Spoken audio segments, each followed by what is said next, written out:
তো তারপর আমার হেড ওয়াশ হয়, আলহামদুলিল্লাহ হেড ওয়াশের পর আমার অনেক ভালো লাগে, কোনো গ্রাফ বা কোনো কিছু ওঠে না, এগুলো আসলে একটা ভ্রান্ত ধারণা।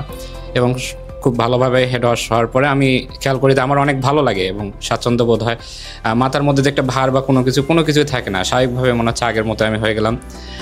এবং 7 দিন পর থেকে যে মেডিসিন খাচ্ছি আপনারা দেখতেই পাচ্ছেন, এখন আমার চুলগুলো অনেক বড় হয়ে গেছে হেড ওয়াশের পর থেকে, এখন চুলগুলো বড় হতে শুরু হয়েছে।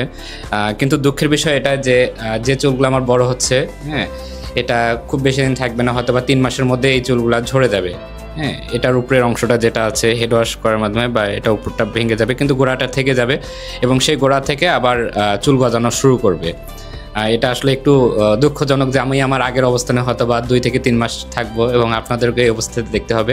আশা করি এরপর থেকে আমার খুব ভালো একটা রেজাল্ট আসবে, আমি প্রত্যাশা করি, এবং সেই রেজাল্ট আমি অবশ্যই দেখাবো। ধন্যবাদ নাজিদ ভাইকে। তো